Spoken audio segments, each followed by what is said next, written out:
Za življenje brez bolečin se je v Sloveniji odprl prvi NADO center, kjer izvajajo neoperativne dekompresijske terapije, manualno medicino, lasersko terapijo z laserjem MLS, ki je edini z avtomatsko robotizirano glavo, ter terapije z udarnimi globinskimi valovi in elektroterapijo.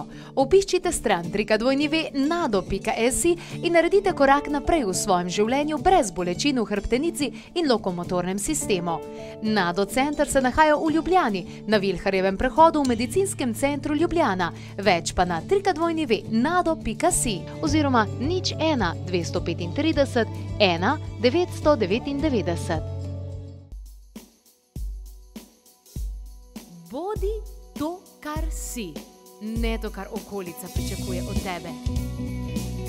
V oddaji Klepet ob kavi si to upamo.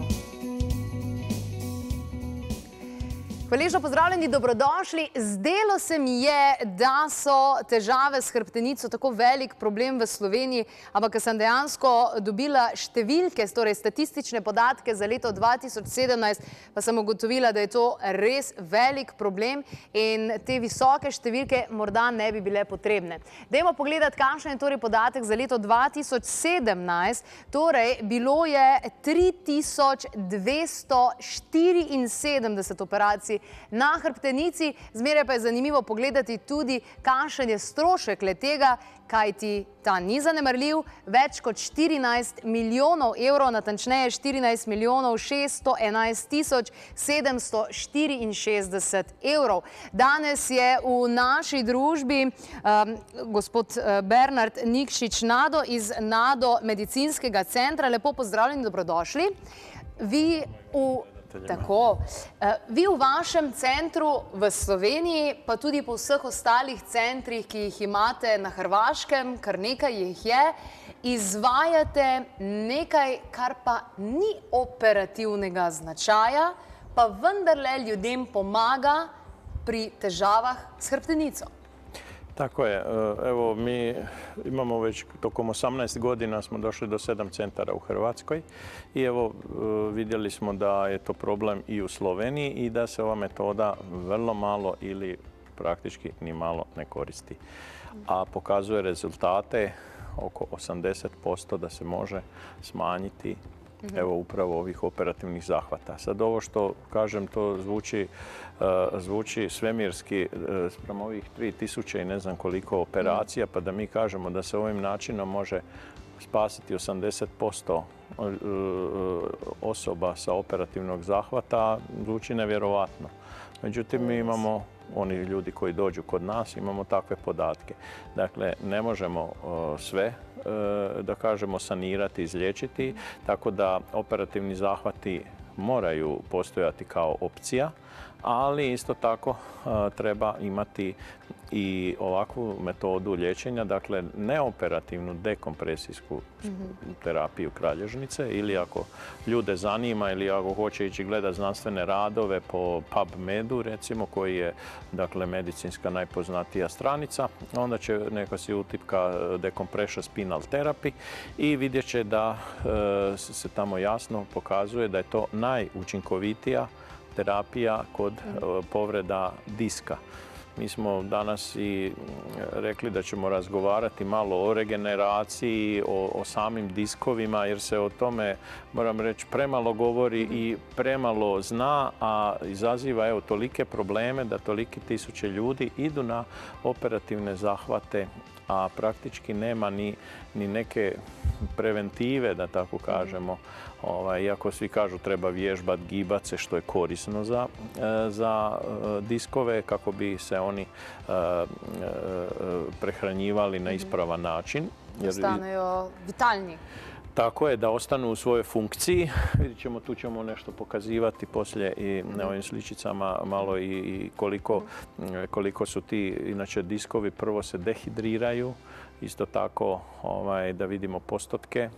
Evo ovdje na ovom jednom grafičkom jednostavnom prikazu vidimo taj jedan mehanički pritisak na sam disk intervertebralni, dakle međuvretencov, kako se kaže, pritisak. Onda on ide u širinu, naravno sa stražnje strane toga diska, iza prolazi korijen spinalnog živca. Dakle, i onda tu dolazi do kompresije, odnosno do mehaničkog pritiska na taj živac. Zato se ova metoda zove dekompresijska, s tim da mi radimo neoperativnu. Evo vidimo, tu imamo jedan pritisak, dakle, isto jedan grafički. In to boli tako, da si ljudje lase pulja, ne? To jako boli, zato što tu dođe do mehaničkog pritiska na tu ovojnicu na živcu, a ona se lako onda upali. Ovojnica ne voli mehanički pritisak jer treba jako puno krvi živac i već mali određeni pritisci izazivaju veliku osjetljivost na taj živac.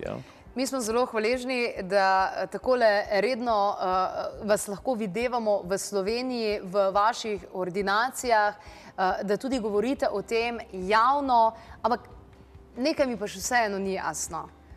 Neoperativna dekompresijska terapija hrbtenice, ki bi lahko prihranila 80% od 14 milijonov 600 tisoč in še nekaj, zakaj ni bolj znana? Zakaj ni bolj poznana? Zakaj te ljudi pravzaprav iz operacijskih sob ne napotijo na neoperativno dekompresijsko terapijo? Zamislite koliko onda ovima se otkine od ovih miliona kad bi se ovo saniralo. Samo počnemo odatle pričati. S druge strane, dakle, zašto nije? Zato što jednostavno ova metoda nije ušla na medicinske fakultete. Sad to je pitanje isto tako zašto? Kad je to dokazano, kad se to, ne znam, u Americi radi, u Kanadi. Dakle, do prije par godina se u Americi radilo 30 tretmana prije operativnog. Sad su povećali da se mora prvo napraviti 50 tretmana, a onda tek ići na operativni zahvat. Tako, se pravi najprej to in potem... Dakle, to se zna, ali se tu o tome ne priča.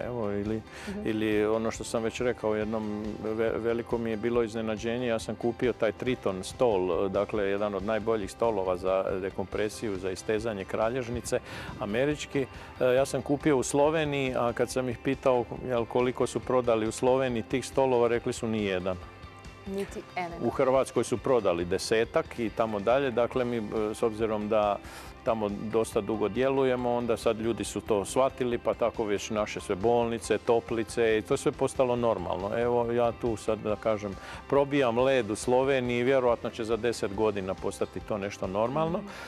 Normalni terapeutski način tretiranja kralježnice.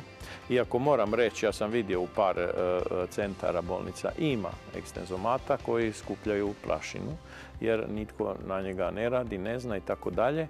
Tu je veliki problem. Liječnici još neki možda ne razumiju, ne vjeruju. Onda nema terapeuta koji će to raditi, njemu to treba, da kažemo, napisati terapiju ortoped. I tu sad nastaje jedna problematika u odnosima, u svemu tome skupa. I ja sam procijenio da mi idemo svojim putem i ko prepozna da ili misli da je to za njega. A vremenom će isto kao i u Hrvatskoj, znate, kad sam to sve počeo, onda su me malo čudovišno gledali, još sam imao kosu ovako do ovdje i tako. Međutim, ja sam i onda rekao, ako metoda vrijedi i pokaže svoje rezultate, onda će ovi centri, nadocentri opstati. Ako to ne vredi, onda će to propast. A s obzirom da smo mi sada već 18 godina na tržištu i došli smo na 7. centar, nećemo više u Hrvatskoj, to je dovoljno. Pokrili smo cijelu, dakle, Hrvatsku, imamo suradnju sa neurolozima, ortopedima, tako da mislim da će to tu ići ipak brže u Sloveniji nego u Hrvatskoj. Se mi zdi, da je nekaj, vse stvari nekako grejo po tem sistemu. So nove, so sveže, so mogoče zanimive, ampak če se obdržijo, je pa popolnoma druga zgodba. Če delujejo, če so učinkovite, se bodo obdržale. Sicer bodo potonile v pozabo, oziroma če so tako zelo dobre, kot je recimo neoperativna dekompresijska terapija pri vseh težavah za hrbtenico, je pa potem to tako, da čez 10 let bojo pa vsi govorili, ja, seveda, vse to vemo, zdaj pa se pravzaprav branijo tega znanja. Kako je pa dostopno to finančno za ljudi dejansko? Pa recimo naših mi imamo tako da kažemo pakete, recimo 10-ak neki tretman od 10 tretmana koji prosječno provodimo od 2 puta tjedno. Dakle, to je otprilike oko mjesec i pol dana jer osim ako je akutno, onda se može raditi svaki dan. Međutim, kod nas dođu već sa teškim kronicitetom, velikim degenerativnim promjenama, pa nije za očekivati da se može riješiti to u 5 dana, što je praktički nemoguće. Ali evo, recimo, cijena takvog je 550 eura, odnosno 55 eura je jedan tretman od sat vremena koji uključuje zagrijavanje, dekompresiju, elektroterapiju. Dakle, mislim da to nije... Dejansko bi ful prešparali kot država, če bi tole zdaj šli, ker te operacije so drage. Evo, za naslednjo državno sejo, predlog, šparamo. Imate še kar nekaj fotografij, ki ste nam jih pripravili. Dajmo pogledati naslednjo in da slišimo tudi vaš komentar, ker nam približujete to znanje, da lahko bolje razumemo, kaj se dogaja. Tu smo stavili, recimo, hernija diska gdje je došlo do pritiska. Vidimo da se jedan kralježak pritiska u drugi i onda dolazi do širenja diska koji, eto, nažalost, ide na stranu živca. Isto tako vidimo, ako se on razmiče, da se uvlače te hranjive tvari, kisik, voda. Jer ovdje vidimo jedan normalni disk sa lijeve strane, dakle, ovo je stvarna slika. Se pravi, ta lev, to ni simulacija, to dejansko tako izgleda. Ovo je stvarnog, samo je anatomski stvarnog čovjeka. Vidimo sa desne strane kako to izgledaju degenerirani, sasušeni diskovi i zato ljudi često kažu da su se u starosti snizili jer evo vidite upravo gubimo visinu na diskovima. In tukaj lahko dobimo par centimetrov pravzaprav. Ovo je, tako je. Svagdje imamo 30-ak diskova pa puta 1 milimetar, evo već 3 centimetra. Znači, evo ovdje vidimo da je nešto svjetlo između ovih kralježaka, u magnetskoj rezonanci se vidi. To je dobro ili slabo? To je dobro, znači da je on vodenast i da ima... Prehranjen. Tako je, hidriran. A isto tako, evo vidimo da crni ovi, znači da ima mali postotak vode, a kad je nešto suho, znamo da to lakše puca, da to lakše se oštećuje, dolazi lakše do lezija, odnosno do hernije ili prolapsa, protruzije i zavisi već kojeg već stupnja oštećenja toga diska. A posljedica toga, evo i na ovoj slici isto vidimo, lijevo je dakle situacija koja je normalna, desno je vidimo popustio je taj hrskavični prsten, anulus fibrosus, koji onda mehanički pritiska. Se pravi, zdrknuo je van. Tako je. On je izašao van svoga, da kažemo, mjesta a nažalost nema se mjesta nigdje nego upravo tu prema ovim živcima, ovo žuto što vidimo ovdje. I onda on udara, dakle kompresiju radi na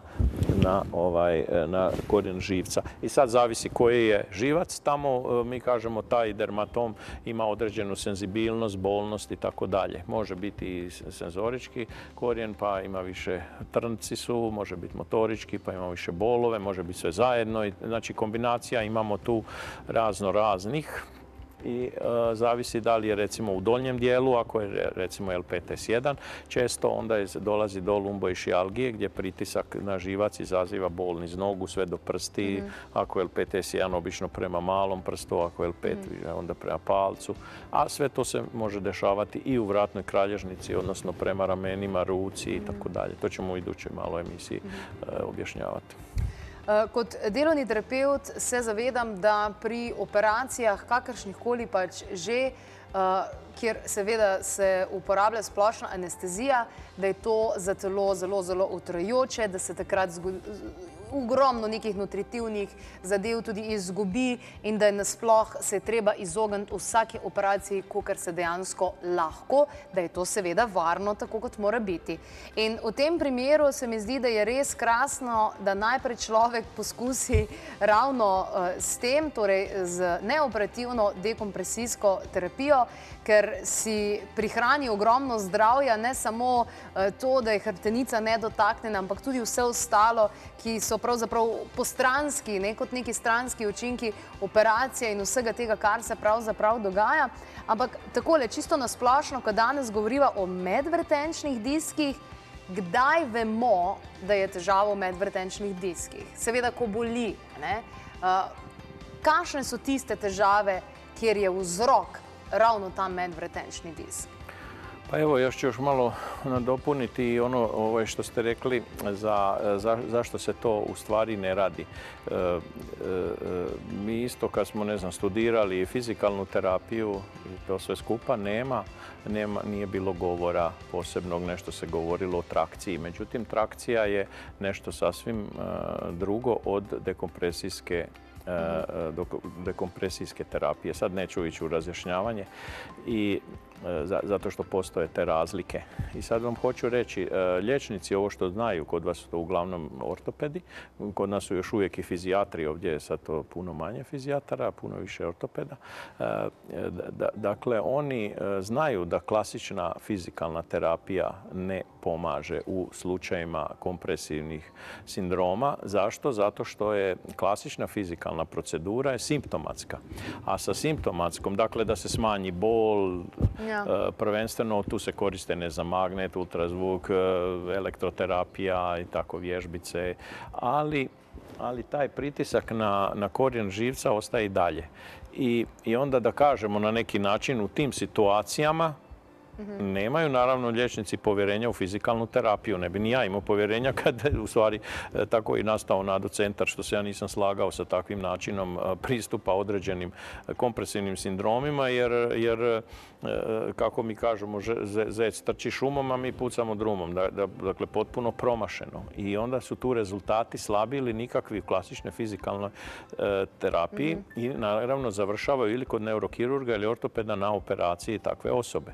I sada mi probamo da kažemo između fizikalne klasične i operacije probamo se mi naći svoje mjesto za pacijente kako ne bi većina njih završila na operativnom zahvatu, a kako ne bi ni gubila vrijeme na klasične procedure fizikalne kojim, da kažemo, gubi vrijeme, a upala postaje sve jača, spazam mišića je sve veći i nama je sve teže onda doći do zadovoljavajućih rezultata, što je kroničnije i tako. Tako, seveda. Ker dejansko je to zaciklan je človek dejansko v tem sistemu, dokler ne ugotovi, da obstaja še nekaj drugega. In je prav osvobojenje pravzaprav to, ne? Si osvobojen potem. Znate šta, ljude prevari.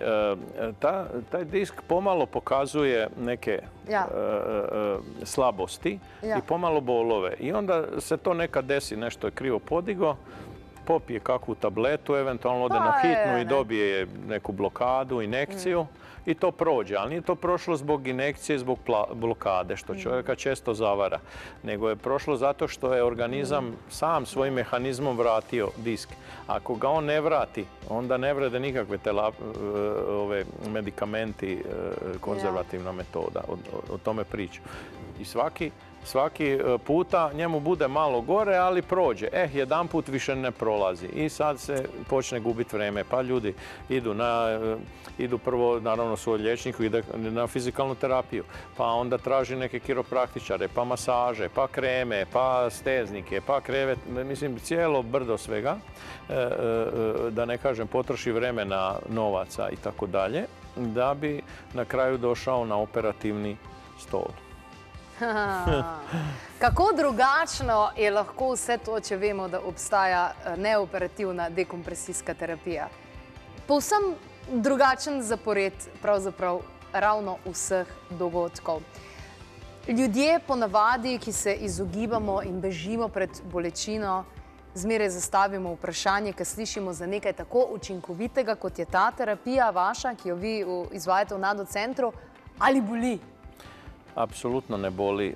Dapače, onima koji imaju bolove, oni se ne bi ni skidali s tog stola. Zašto? Zato što, dakle, prilikom te terapije dolazi do distrakcije, dakle, do razmicanja laganog. To je milimetar, dva, da ne mislimo da se to razmiče ko žvaka, nego se malo razmiče, ali ovo što smo govorili o regeneraciji, dakle, mi nastojimo samo potaknuti prirodnu metodu, prirodni proces, koji obnavlja disk, a to je unošenjem razlikom tlaka dakle difuzijskim procesom koji se inače treba događati u samom disku. Više puta smo govorili da disk nema krvne žile i hrani se difuzno. Dakle, mi potičemo difuzni proces da se unesu hranjive tvari, kisik, voda, a izbace štetne tvari, produkt metabolizma staničnog diska, hrskavice i tako dalje. Dakle, taj proces kad je, da kažemo, zablokiran uslijed nekretanja, čovjek sjedi 7, 8, 10 sati za računalom u automobilu, taj proces se praktički ne dešava jer nema pokreta, naprosto mora se gibati. In je v bistvu to na nek način res relaksacija za ljudi, ki I niko na njega ne misli dok ne osjeti bol. Onda se svi sjete da bi vježbali, plivali, skakali. Potoči zvoniti je prepozno, rečemo v Sloveniji. Najlepša hvala iz NADO centra, sam ustanovitelj te izjemne, torej neoperativne dekompresijske terapije. Še bomo slišali, kaj o tem prav zagotovo, kajti klepet ob kavi je tale trenutek pomembno, da vsi, ki imajo težave s hrbtenico, izvedo za to in če nam lahko pomagate in tudi sami to poveste svojemu sosedu, prijatelju, naredite to. Pomagali mu boste.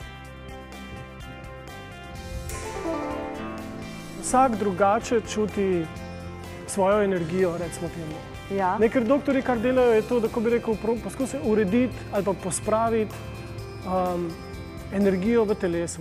Za življenje brez bolečin se je v Sloveniji odprl prvi NADO center, kjer izvajajo neoperativne dekompresijske terapije, manualno medicino, lasersko terapijo z laserjem MLS, ki je edini z avtomatsko robotizirano glavo, ter terapije z udarnimi globinskimi valovi in elektroterapijo. Obiščite stran www.nado.si in naredite korak naprej v svojem življenju brez bolečin v hrbtenici in lokomotornem sistemu. NADO center se nahaja v Ljubljani, na Vilharjevem prehodu v Medicinskem centru Ljubljana, več pa na www.nado.si oziroma 01 235 1 999.